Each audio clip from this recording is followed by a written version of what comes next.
الحمد لله رب العالمين اللهم صل على سيدنا محمد وعلى آل سيدنا محمد وبارك وسلم السلام عليكم ورحمة الله وبركاته.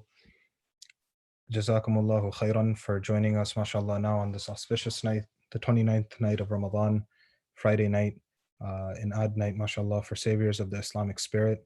Today we'll be covering the life of al-Faraj ibn al-Jawzi rahmatullahi alayh. Without further ado, Shaykh Sa'ad.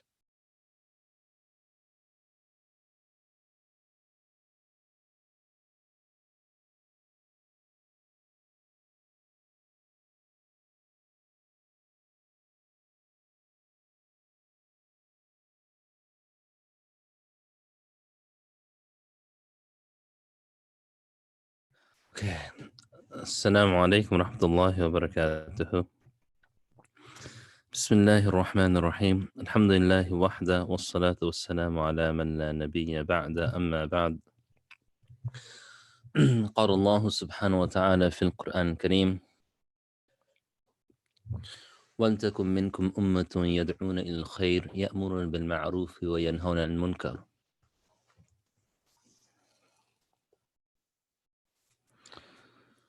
صدق الله العظيم.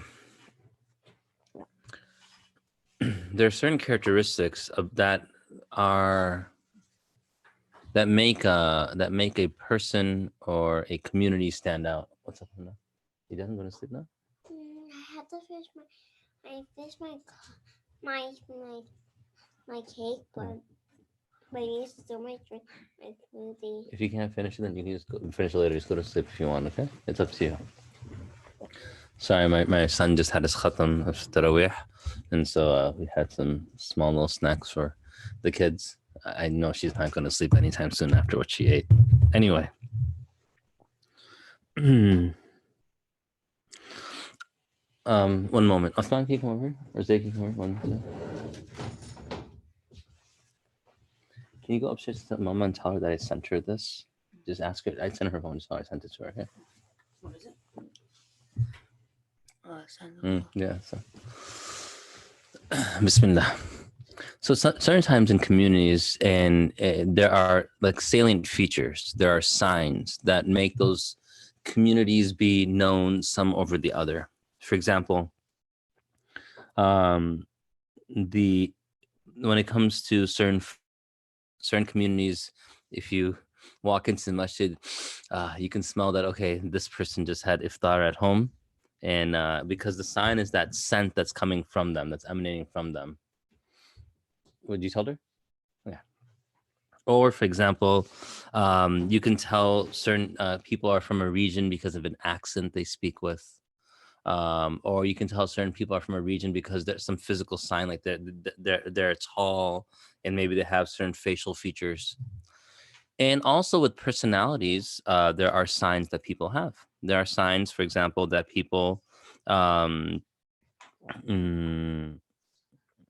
can tell certain people are from a nomadic culture because they may be a little more abrasive and rough. You can tell certain people are from well, that's the example I'll just go with right now. I can't think of another example off the top of my head. There's certain signs that they're from certain communities because of those things that appear upon them. Rasulullah ﷺ also mentioned about communities having certain signs, like religious communities.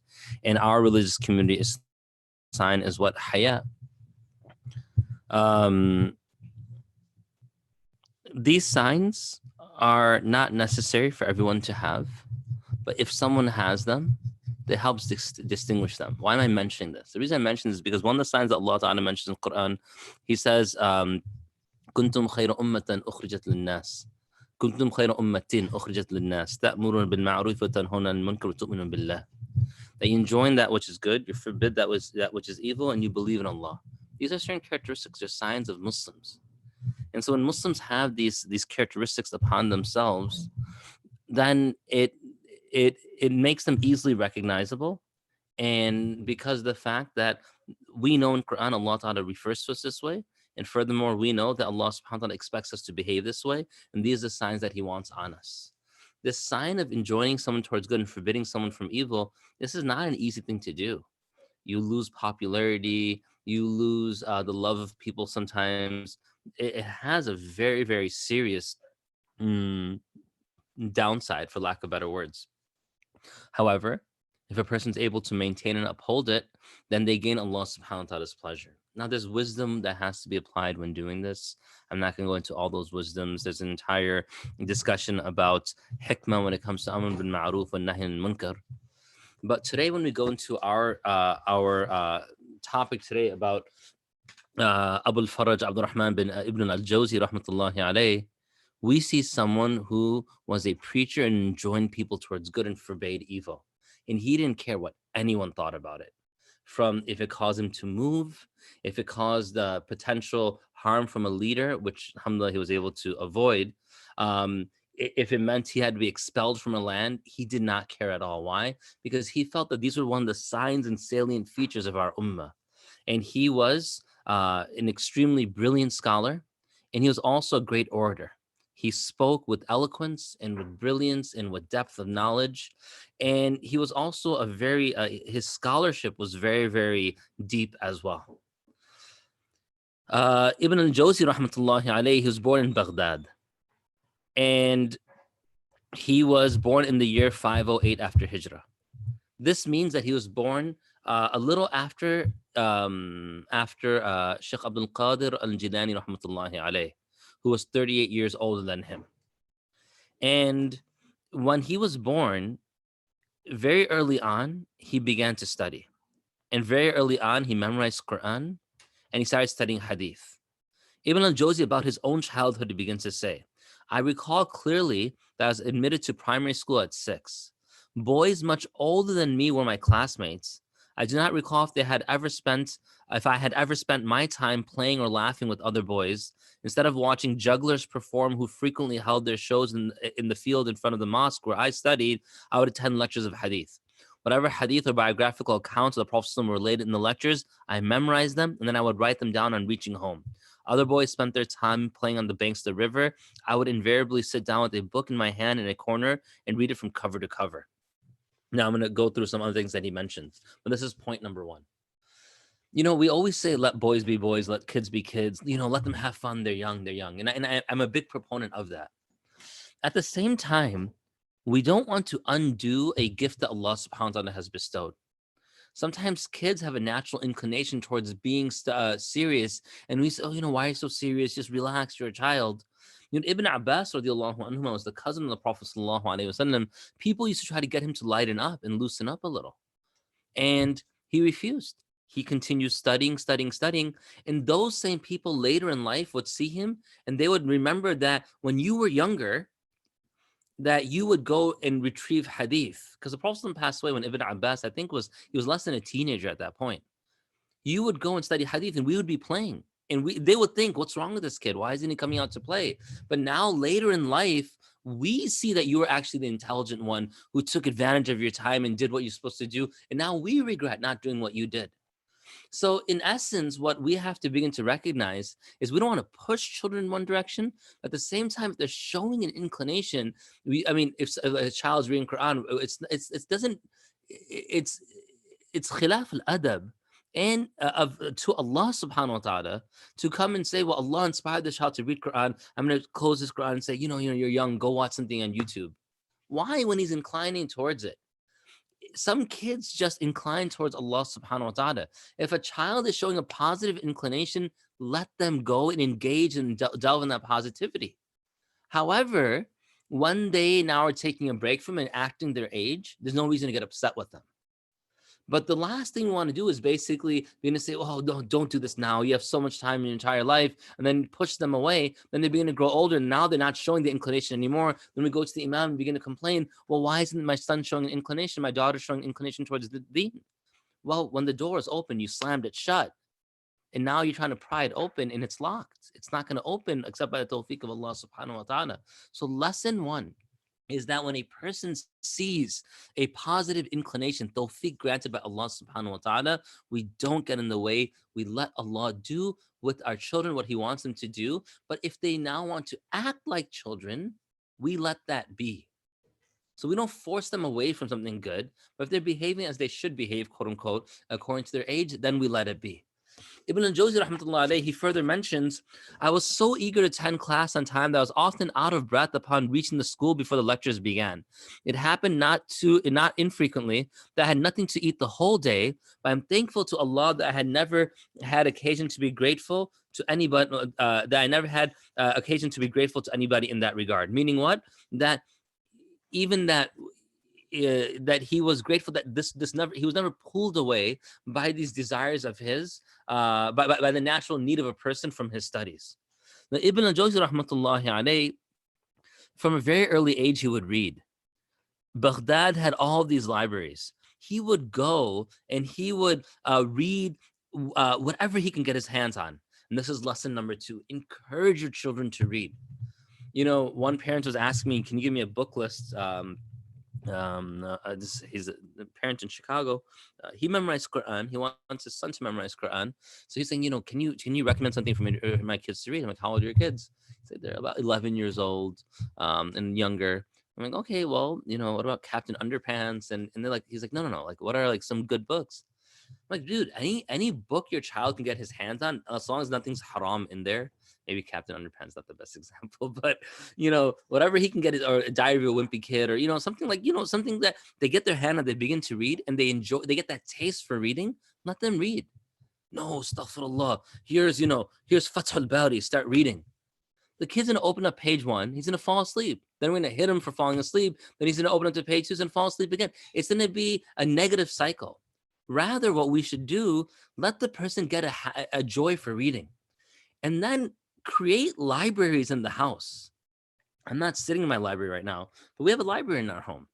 And then we're trying to expand the library because we have books when we don't have enough shelves right now. Downstairs, we have the children's part of the library as well. And there are books that are there. So there are books that, you know, Invincible Abdullah is there. And then we have, you know, the Magic Treehouse. And we have, what's the Noor Arts book? Noor Kids? Noor Kids, called Noor Kids.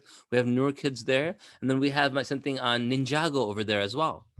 So what happens is that when they're able to freely browse whatever they want to read, then they'll fall upon the religious stuff as well, and they'll open up and they'll begin to read it.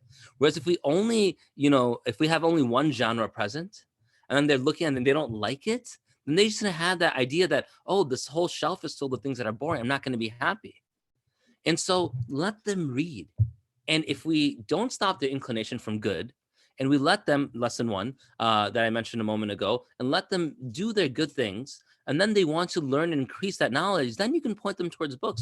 And there are good books out there. There are books, if you look at the Suffer series, the Suffer Academy series from the UK, that Sheikh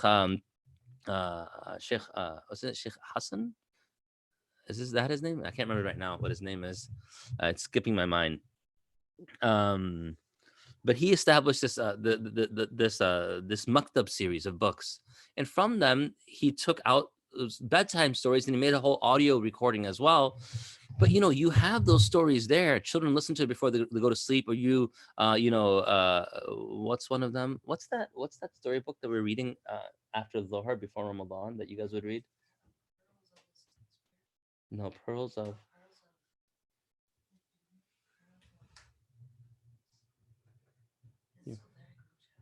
Is it still there? I thought I moved it from there. I don't think it's there. I thought I moved it there. I might have moved it to that shelf, but you could check. Yeah, there's a really good series. One was called like a Cup of Mint Tea, which I think is 3 or 4 volumes. The author of that, may Allah have mercy on her, she just passed away recently. Wonderful woman from the Syrian tradition. But you know, that's where some of my daughters read their stories from. Then my sons, like, you know, after prayer, in the lockdown before Ramadan, after Ramadan, then, you know, our schedules changed a little. They would be assigned to read a story from that book. And those were enjoyable stories. Sometimes the vocab was a little difficult, but they actually want to read it. So you put those types of books into your library, and, you know, oh, brother, this is the 21st century. You know, we don't need libraries anymore. We can have it all on our phone. Well, if you have everything on your phone, trust me, they'll access more. If you have a library, it's a controlled place with what you put is over there. And so when they're looking through it, you can see exactly what's there. And what you don't want, you can just toss that book out and get rid of it, and they'll never have access to it. All these things like Kindles and Kindles, I don't know if people still use Kindles, but, you know, iPads and these readers, etc. I'm not a big fan of it. I'm actually very much against it personally. People have different opinions. Sorry, what is it called? No, that's not it. That's Anas just gave you that. Yeah, just check on the bookshelf over there. It should be there. Um, so we want to stack that. He mentions in his own memoir about himself, Sayyid al-Khatir, he mentions that I may state here my own cast of mind. I'm never tired of reading books, and my joy knows no bounds whenever I find a new book. It would appear to be an exaggeration if I said I had gone through 20,000 books. Sorry? Oh, Pearls from the Path? Okay, Pearls from the Path. That's that book. And there's 2 volumes, I believe. Really good book if you want for your kids. Pearls from the Path. It would appear to be an exaggeration if I said I had gone through 20,000 books during my student days. I came to know of the courage, large-heartedness,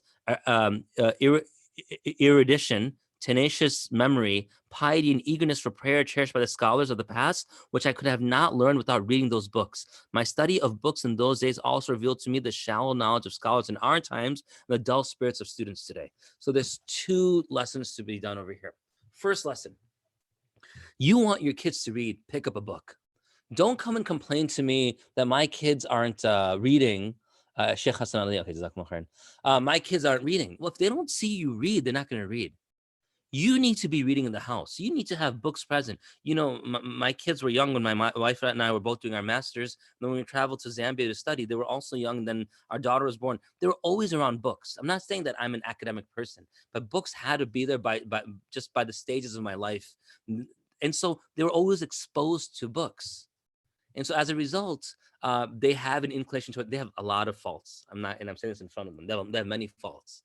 But their inclination towards books, by Allah's tawfiq, I think some of it had to deal with the fact that the people they initially looked up to, now I don't know who looked up to anymore, that those are individuals who always carried books with them. They went to, and then at our madrasa, if they ever came with us, they would see books all around and all these different students with books open. So you need to read in order for the kids to read. All of us should recognize, if I have my phone in my hand at all times, my child will want a phone.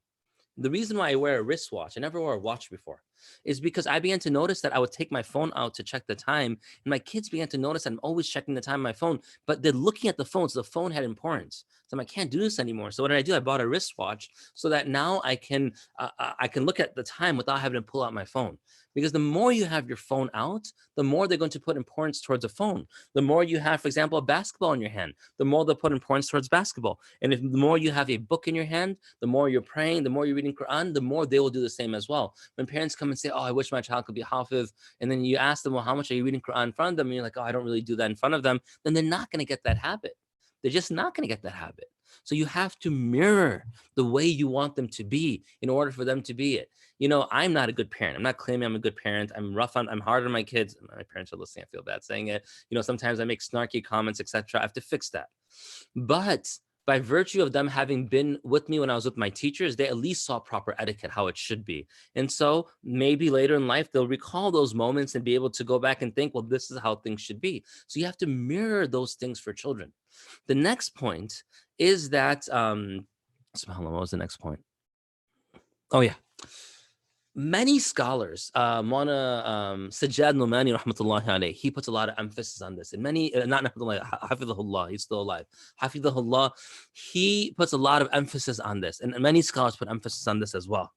And what is the emphasis? The emphasis is that you need to, and this is even for students of knowledge and scholars as well, let alone for the general public. Have books available. Have books present that go through the lives of the akabir, similar to like what we have over here. We're covering the book of the Salaf over here. Have those books present. Why? Because when you have those books present, then it will motivate you as an adult to read as well.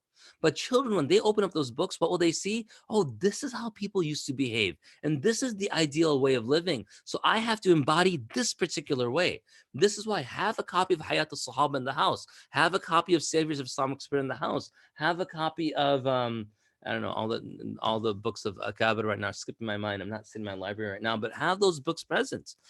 Have them present that your kids can access them. You know, stars in the Prophet's orbit for the Sahaba radiallahu anhum. Have these things there so they can pick up that book once in a while. They see, Oh, subhanAllah, like Hilyatul Awliya. It's a great book to have in the house. I have to purchase a copy. Hilyatul Awliya is a great book to have in the house. They open it from Abu Na'im rahmatullahi alayh. They'll say, oh, these were what the people in the past used to do. For example, I have a book in the house, some of you have it, about the Ramadan of Mawlana Zakaria rahmatullahi alayh.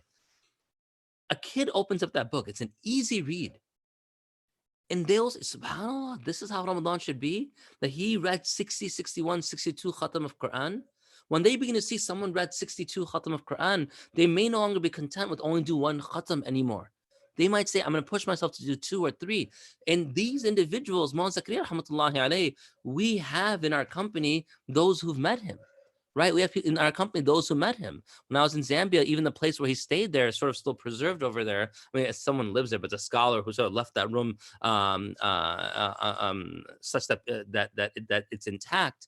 And the idea is that people are able to benefit from the reality of seeing people just like you and I, or people like you and me. I would be in proper grammar there. People like you and me, who have subsequently followed the way of Allah subhanahu wa ta'ala and gotten close to him, from our opinion at least. And they are sort of our contemporaries, or people who are the contemporaries of our elders at least. Now, furthermore, Ibn Jawzi rahmatullahi alayhi, he was a writer. Oh, sorry, next point. The next point is, have your kids write. In my Sunday halaqah, one thing I told them we're going to start doing, we're going to start keeping journals. Write about your own life. Write, just write. Keep a journal. Mawlana Asfar, the Imam of IFN, he's very big on journaling. He's huge on journaling. Have your kids journal. It's nothing feminine. It's not like Dear Diary, etc. And even if you write Dear Diary, who cares? To keep an account of your life is something that if a person looks back at it later, they can begin to see how I was before, how I am now. If there's progress, they can thank Allah. If there was digression, they can do istighfar to Allah subhanahu wa ta'ala. But also it puts for them in perspective the various ni'am and gifts that Allah ta'ala gave them. And then if a person becomes a person of value and worth, and which everyone really is, but you know what I mean, then when they pass away, people can access that and see this is how that person lived their life. Now I have to try to copy this for myself. So encourage your kids to write and journal every day, 10, 15 minutes before going to sleep. And my kids are by me, and they're going to be told very soon that you guys are going to have to grab one of these journals soon from the library and start journaling and write. Just go ahead and keep track of it. And those things will have a lot of profound effects. Aside from what I've mentioned, they'll also teach us to write properly, to use correct grammar, and to be able to be fluent in our writing. You know, I teach English, I teach writing.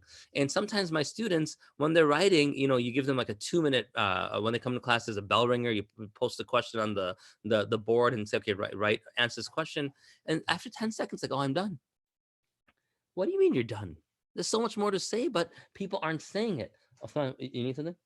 Can you put this in the freezer for me? Now, Ibn al-Jawzi rahmatullahi alayh, he began writing 4 folios a day. 4 folios a day. Now, a portfolio is not necessarily like a thick folios, like the pages were long before. It's a little different than what we know. It's not like the 8 by 11 pages and a portfolio is going to be like a binder size thing or something thinner, but these were longer parchments, but he would write 4 folios a day. And he did so from a young age. Ibn Taymiyyah rahmatullahi alayhi mentions that he found more than 1,000 folios or books of Ibn Jawzi rahmatullahi alayhi.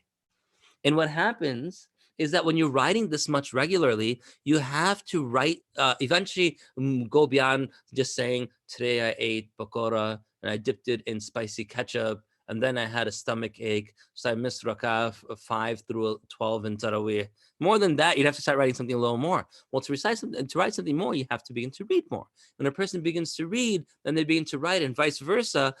It becomes sort of a cycle. And this is even proven by non-Muslims. Ralph Waldo Emerson, who's one of the celebrated authors within American literature, he has a whole theory. It's called first you read, then you write. And the theory is that rather than teaching our kids, well, this is the subject and this is the predicate and this becomes the verb and this is the adverb and this is going to be the direct object, instead of doing all of that, just teach them to read. As they read, they're going to naturally mimic what they read in speech or in writing. And so if they're reading and writing regularly, you're going to see the style of the reading come onto their writing. And in Ibn al-Jawzi rahmatullah alayhi, that began to happen. And furthermore, because he's reading so much, he began to reflect on his reading, and his writing was engaged his writing was deeply linked and connected to what he would read. Thus, he would be able to tell the authenticity or inauthenticity of any narration within hadith, for example, or who narrated it, etc., etc. Now, along with his academic prowess, Ibn Jawzi rahmatullahi alayh was also a person of great depth and piety. Ibn Jawzi rahmatullahi alayh, he used to, his grandson narrates that he used to recite one Quran a week. One Quran a week. And if you look at on the bottom of the Quran, it'll have the manzil, and every manzil is about 3.5. Actually, the first manzil is long. The first manzil is 5.25 paras, and the second manzil is long. Then after that, it sort of shortens. And the second manzil goes to another 4.5 paras or 5 paras. And then after that, it's pretty much short afterwards. So he would recite pretty much a manzil a day or a hizb a day. And as a result, he'd complete one Quran a week. And this is the habit of many of the Sahaba radiallahu anhum. It's mentioned about him that during his childhood, he didn't waste his time. And he was very careful about what he ate. And I have to give a little shout out to, certification organizations and bodies, though I do not work for one at all. We have become way too lax about our food. It's okay if the Sahaba were lax about their food, because food was so restricted that they needed to eat whatever they found, and it was very easy to trace the source. But we have an abundance of food and we're lax, which is strange, because now all this food's coming in. We don't know from where it's coming in, what the ingredients, etc. are, and we're just eating it without any issue. That has a direct impact on the heart. Ibn al-Jawzi rahmatullah alayh, he mentioned that in his childhood, he never ate anything unless he's 100% sure that it's absolutely halal. It's such a sad state. We had to invent this term dhabiha, or zabiha, the Z word, right? Are you Z? Are you not Z? What is this? What is this? We look to eat the best possible food. The barakah, there's a scholar, one of my students from high school, she was once mentioning, she was studying alima course. Now, one of her teachers had mentioned a dars that, the black stone used to be white. And it was from the constant touching of human hands that turned that black stone, that white stone black, and we call it the black stone today. And that teacher went on to say, if that is the impact of the hands of believers on a stone, think of what's happening to our hearts when the hands of disbelievers touch it and deal with it. And after that, I've had a very hard time eating food from non-Muslim hands in general, just because of that statement. We should be extremely careful. Is it halal? When I lived in Zambia, there's no such term as zabiha. Why? Because the scholars went to the government and they said this term halal, we want to coin it, meaning we want to sort of copyright it. And they did, and they got the definition is based upon their definition now. So there's no dhabiha there, because everything halal is dhabiha, and it's from the strictest standards. And so we should be careful about what we eat. We should be careful that we don't eat things that are impure. Personally, and some of you know this about me, I stopped eating meat. I stopped eating meat because of different questionable situations that were happening. It just wasn't worth it anymore. I mean, there's a lot of reasons that go along with it. I'm not saying for you to do that. But I am saying is that food is fuel.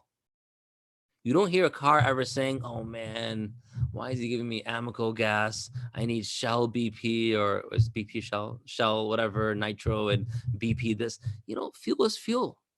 From Janwar Fitness, Shakil Shafiuddin, who runs Janwar Fitness, he's like, we don't live to eat, we eat to live. And this is fuel. And we're supposed to take in the purest fuel and fuel that will keep us going. So we shouldn't stuff ourselves with junk. And a lot of times when we get into junk and processed foods, there's so many stray ingredients that can have a negative impact on us. Ibn al-Jawzi was very careful. Ibn Najjar records that in his religious devotion, observance of prayer, Ibn al-Jawzi was a saint. He was awe-inspiring. Ibn al-Farisi, as a scholar, mentioned that Ibn al-Jawzi would pray night tahajjud and was never forgetful of Allah. He was never ghafil. In his own words, Ibn al-Jawzi describes, from early childhood, I was inclined towards devotion, religious contemplation, and worship. I zealously observed obligatory as well as supererogatory, farud and nafil, prayers, and preferred seclusion. And this is it's in the library, but it's a book called The Virtues of Seclusion. Read that book. It's very thin. In fact, the introduction takes up like 1/3 of it. If you skip that, I'm not encouraging skipping introductions, but if you want to and get to the chapters themselves, fine, go ahead and do it. But there's virtue from being away from people.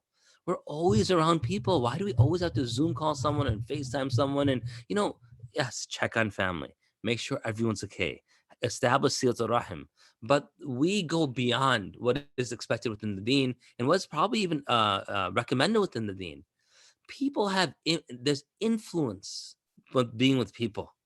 Sometimes you're with the person, you go sit in company of other individuals, and what happens? You feel better.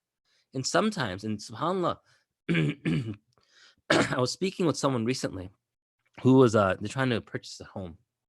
They're purchasing a home, and they mentioned that they were sitting in front of a computer. They're in front of a computer. And I know this person relatively well from my community.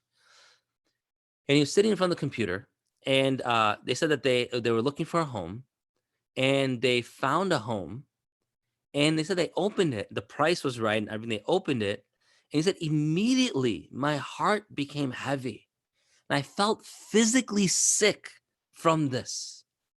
And I scrolled from the next picture to the next picture, and I just felt getting worse. And I felt something like wahshat, like it was just something I couldn't deal with. And finally, the fourth or fifth picture, you saw like in the on the walls there were like these Hindu pictures of Hindu like saints on the online and the Zillow or whatever the case may be, and he felt physically sick and spiritually depleted by looking at the pictures of a house where people lived who practiced something that is not, that's idol worship. These things are real. I have another friend with whom I used to work and teach, that he gave up meat. He's a vegetarian. And he said, the reason I gave up meat is because when I used to eat meat, I could feel the anxiety of the animal running through me. Now, I'll tell you this much. When we used to live in Zambia and we used to slaughter our meats, you can take an animal, and my son, both my sons slaughtered, my wife slaughtered as well. And my sons at that point, when we were in Zambia, they were like 6, 7 years old. If you take the animal and you lay it down and you recite some dhikr and you just calm it down, it will be calm. And you take the ear and you fold it over the eye so it doesn't see you anymore, and you pull the head back, Bismillah, Allah, and you slaughter it. It's a very calm way for the animal to be sacrificed. Versus what happens in slaughterhouses, etc., where the animal may feel anxiety. And he said he would feel that anxiety. And so he had to give it up. So there is this, the metaphysical, the spiritual realm is very real. If we don't experience it, doesn't mean it's not true. It's real. So he mentions that he preferred seclusion. Spending my days thus, I felt peace and enlightenment. I severely regretted time spent otherwise, for I had an ardent desire to utilize every moment of my life in diligent consciousness of the omnipresent Lord. And those days I felt my heart attuned to Allah, while my prayers were a source of indescribable pleasure to me. My lectures and discourses, which appear to have been quite effective in those days, attracted a few high officials and chiefs who wanted to come closer to me by paying homage and putting themselves on my surface. As it was, I too felt inclined towards them, but in their company, I lost that sense of peace and sanctifying grace I had enjoyed previously in my supplication. Then he mentions he pulled away from them, and much, much more is mentioned in this. So he was a person of piety. He was also a person who was well liked by the people. He dressed nicely. There's nothing wrong with dressing nicely. It's mentioned about him, he possessed a refined taste in dress and food and was charming and graceful. Some scholars mention that he was very handsome and soft-spoken, medium height, very generous, good and temperate nature. And so he was a very balanced individual. But one thing that's nice over here to see is he's a deep worshiper of Allah subhanahu wa ta'ala, but he still took care of himself. So that's the next lesson. So the next lesson is it is not befitting for a person who is trying to grow closer to Allah subhanahu wa ta'ala to all of a sudden, begin to look like an absolute slob. And, nowadays I'm trying to fix myself, like knocking on the door to 40 and finally understanding this. Look, there's the hadith of the Prophet ﷺ that's very clear. At-taharu or at-tahur or an-nazafa min al-iman. Being clean and being proper is from iman. And there's another one, al-badada bin al-iman. To al-badala would like being simple, but it also has like an indication of being a bit like shabby. It's also from iman as well. The reason why both these are mentioned, I believe Mu'adh Zakari rahmatullah alayhi commented on this on his sharh of the Muwatta of Imam Malik. Oh, just the Masalik, I think it's in there.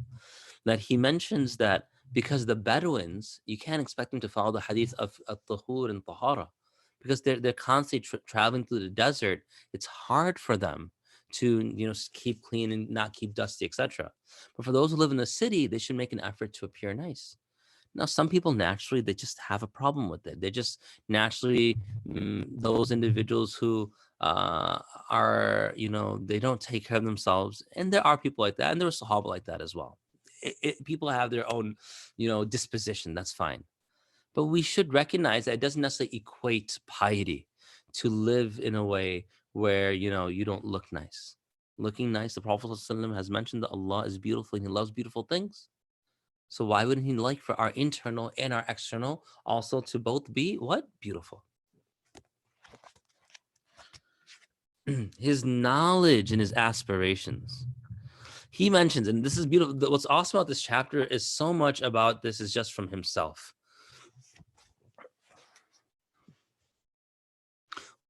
Ending shortly, inshallah. Imam al-Ghazali rahmatullah alayhi in his منقذ من الضلال. He does this, and we have Sayyid al-Khatir of Ibn al-Jawzi, that they gave us a glimpse from themselves, of themselves. So his loftiness and his lofty ambition, he mentions, the greatest trial for mankind lies in the loftiness of his ambition. The higher his ambition, the loftier his aspiration for advancement or success. However, one is sometimes unable to achieve one's ambition owing to unfavorable circumstances or lack of means, and this creates dissatisfaction.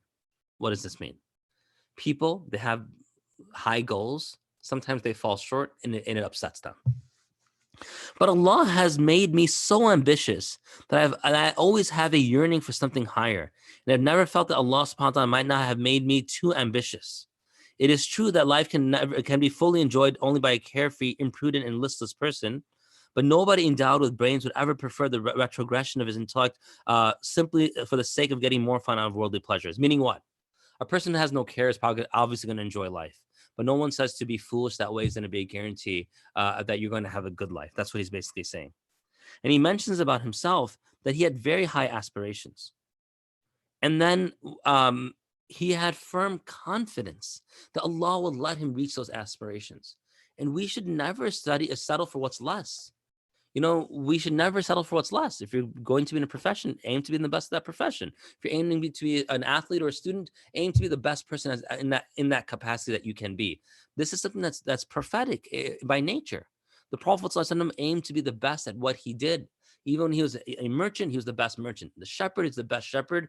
Parent is the best parent. And prophet obviously is the best prophet. And of creation is the best of all creation.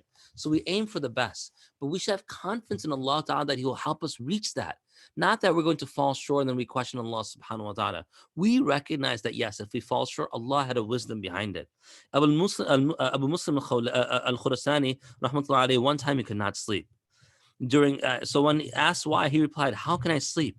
Brilliant and ambitious though I am, I have been condemned to lead a life of poverty and obscurity." Then what would satisfy you? Asked someone. He replied, "I'll be satisfied if only I achieve greatness and power." Then try for it, the person said. So this would not be possible without putting my life at stake. So then that person said, "Why don't you just do that?" He said, "My intellect asks me not to run to danger." Then the person said, "Well, what would you do then?" And then so he said, "I would not accept the advice of my intellect." and I would give myself up to my folly. I will play a desperate game at the bidding of my ambition and seek the help of intellect only where imprudence fails me. I have no other course left, as poverty and scripture are interdependent. So Ibn al-Jawzi says when he heard this, he came to the conclusion that he had not given thought to one of the most important factors, and that was this question of the life to come. He was madly seeking political power, for which had to be cruel and unsparing.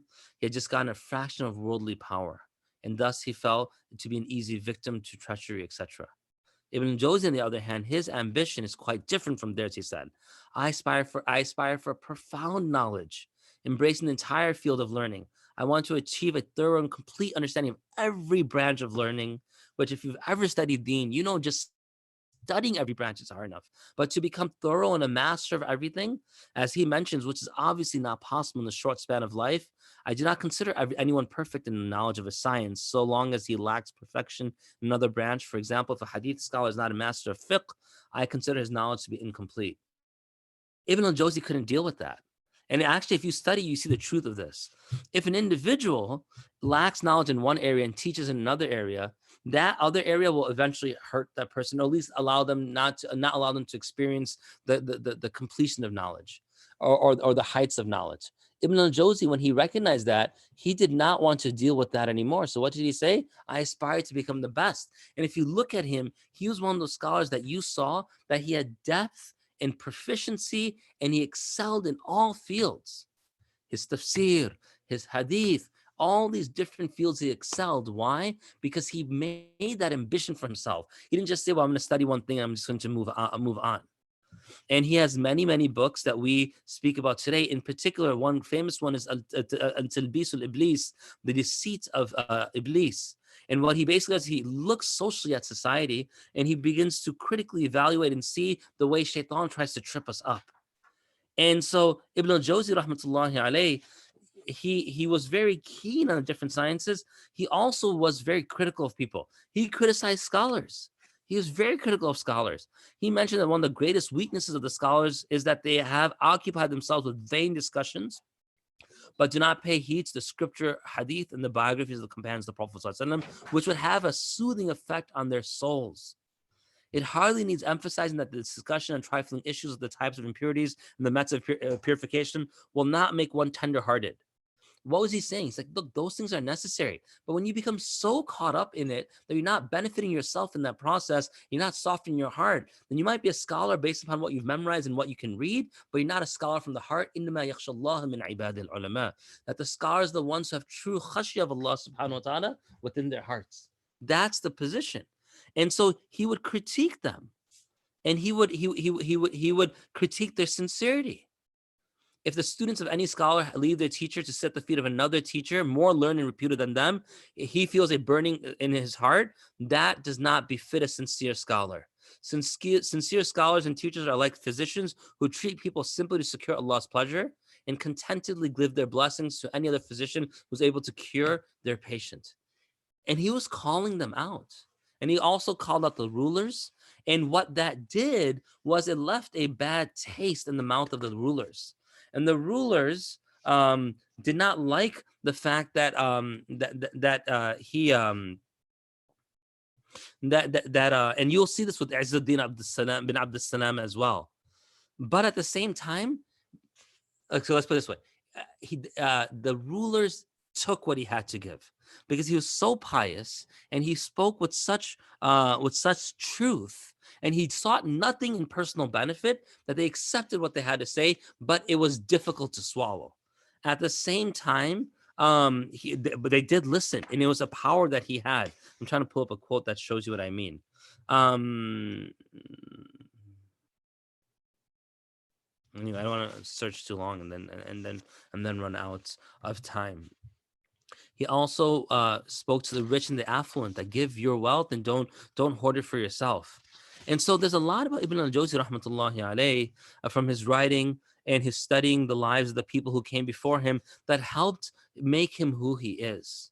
But the thing that we learn about him was he did not live in a time where everyone was in complete worship of Allah subhanahu wa ta'ala. But in Baghdad, in the absence of Imam al-Ghazali, Shaykh Abdul Qadir al-Jilani rahmatullahi alayhi and Ibn al-Jawzi rahmatullahi alayhi, both of these individuals carried on the idea of rectifying the hearts of people. And people loved him. Listen, Ibn al-Jawzi rahmatullahi alayhi died on Friday, in Friday night in 597.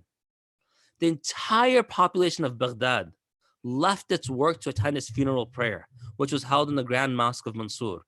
It was a memorable day in the history of the city. Innumerable people were found weeping for their departed teacher. It was Ramadan, and historians report that quite a few inhabitants of Baghdad spent their nights for the rest of the month at his grave, offering prayers and reciting Quran for the peace of his soul. Why would they do that for someone who's so critical of them? Because he sought nothing from them. He sought their benefit in the hereafter and in this world. He sought the greater good, and he did not care about himself in this process. And when that happened and there was no personal gain from him, there was deep sincerity therein. And then obviously the worship and the love for Allah Ta'ala, it emanated out from his heart. And as a result, people flocked to him. And that's the final lesson that we're seeing these last few speakers, last few scholars or revivers, is that because they had no attachment to this world, the world followed them. I think I heard from Shaykh Amin once who said that, the world, the dunya is like a shadow. If you chase after it, you'll never be able to grasp it. But the moment you turn your back to it, it'll follow you everywhere you go. And these individuals, they turned their backs on what everyone else wanted. And as a result, everyone wanted a piece of them.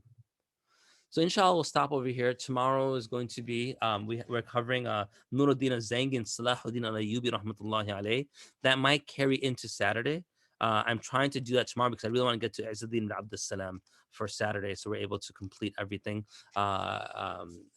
in a organized manner. Now, if Saturday happens to be Eid, then, just pick up the book and read it yourself, okay? Inshallah, we'll close with dua. Wa akhiru da'wa alhamdulillahi rabbil alamin. Alhamdulillahi rabbil alamin. Allahumma salli ala sayyidina Muhammad وعلى آل سيدنا محمد بارك وسلم. ربنا ظلمنا أنفسنا وإن لم تغفر لنا وترحمنا لنكونن من الخاسرين. ربنا آتنا في الدنيا حسنة وفي الآخرة حسنة وقنا عذاب النار. اللهم إنا نسألك حبك وحب من يحبك وحب عمل يقربنا إليك، ونسألك جنة الفردوس بغير حساب، ونعوذ بك من عذاب النار وعذاب القبر وفتنة المحيا والممات وفتنة المسيح الدجال.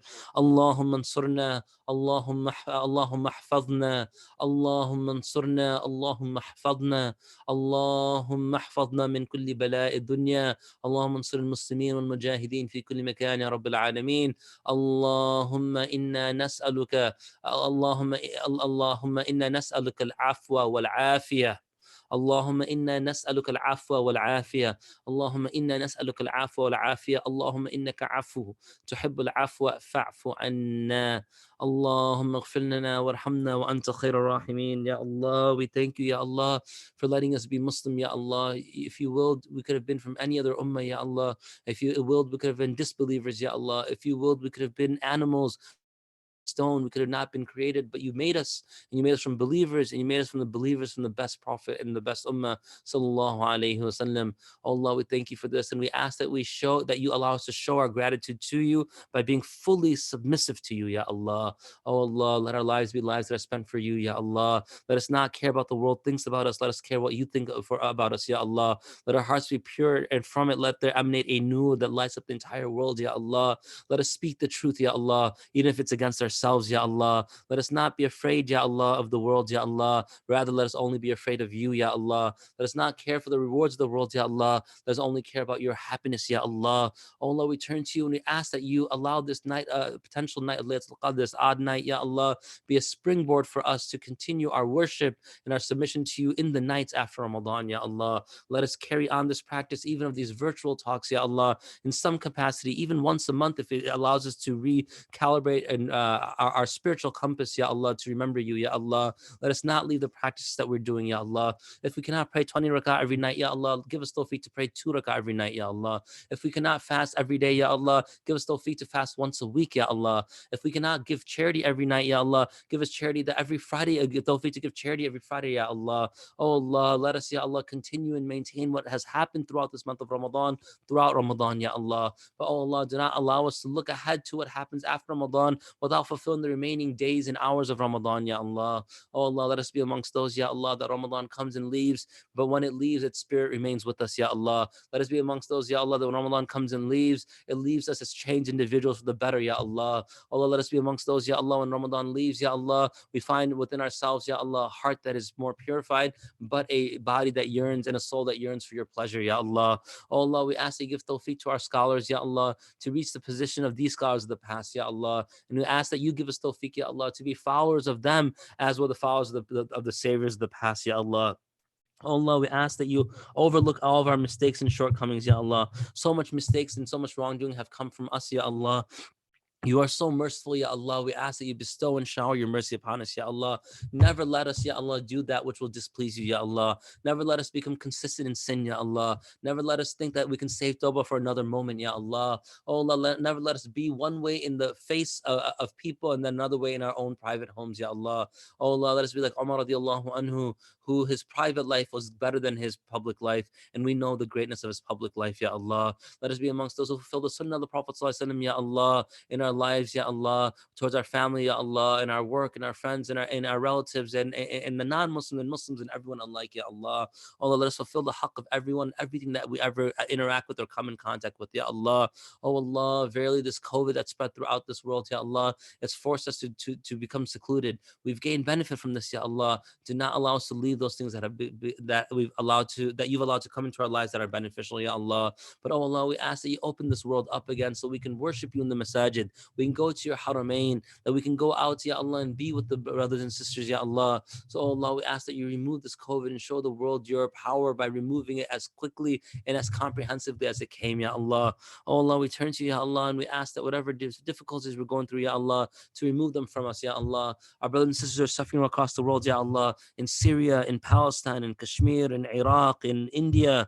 Oh Allah, those ones who are suffering in Iran, in Afghanistan, in Chechnya, in Pakistan, in Sudan, in Somalia, in the Congo, Ya Allah, wherever they're suffering, Ya Allah, in Egypt, Ya Allah, in the prisons in Egypt, Ya Allah, wherever they're suffering, Ya Allah, we ask that you remove the suffering, Ya Allah. Oh Allah, these political crises that are occurring, Ya Allah, where Muslims are being questioned if they're Muslim and then being beaten for not being, if they answer that they are Muslims that are not being Muslim, Ya Allah.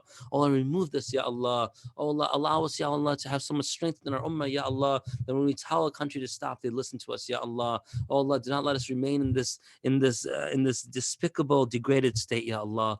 Oh Allah, bless our parents, Ya Allah. Expand their provisions, Ya Allah, and put barakah within it, Ya Allah. Expand the goodness of their health, Ya Allah, and put barakah within it, Ya Allah. Oh Allah, expand their faith, Ya Allah, and let people benefit from it, Ya Allah. Oh Allah, if they pass away, Ya Allah, expand their graves as far as the eye can see, and expand for them their paradise, Ya Allah. Oh Allah, we turn to you, Allah, and ask you to bless our spouses and our children, our siblings, our parents, our relatives, our aunts, our uncles, our grandparents, our grandchildren, our nieces, our nephews, Ya Allah, our cousins. Bless everyone, Ya Allah. Oh Allah, make them be happy with you and you be happy with them, Ya Allah. Oh Allah, please grant us sincerity, Ya Allah. Make us those who are sincere, Ya Allah. And let the sincerity be a means of pleasure for you in this world, Ya Allah, and a means of honesty for us in this world, Ya Allah, and a means of elevation in the hereafter, Ya Allah. Oh Allah, let the grave be a wide expanse for us, Ya Allah. Let it have its guardians and protectors there, Ya Allah. Let our kalima shahada be our protector. Let the Quran be our protector. Let our prayers be our protector, Ya Allah. Oh Allah, let these different acts of worship that we engage in by your tawfiq be our protection, Ya Allah. Oh Allah, we ask, Ya Allah, that you protect the Quran within our hearts, Ya Allah. You protect the sunnah upon our limbs, Ya Allah. And you protect the haqq upon our tongues, Ya Allah. Oh Allah, verily, Ya Allah, whatever we've forgotten to ask that we should have asked, forgive us, Ya Allah, and accept it from us. Whatever we ask from you, Ya Allah, that you're happy with, Ya Allah, accept it. Whatever you're unhappy with, forgive us for asking, Ya Allah, and grant us that which the Prophet sought from you, Ya Allah. Wa sallallahu ta'ala ala khayr khalqihi Sayyidina Muhammadin wa ala alihi wa sahbihi ajma'in. Bi rahmatika ya arhamar rahimin. Walhamdulillahi rabbil alameen. Inshallah, we meet tomorrow for Nuruddin.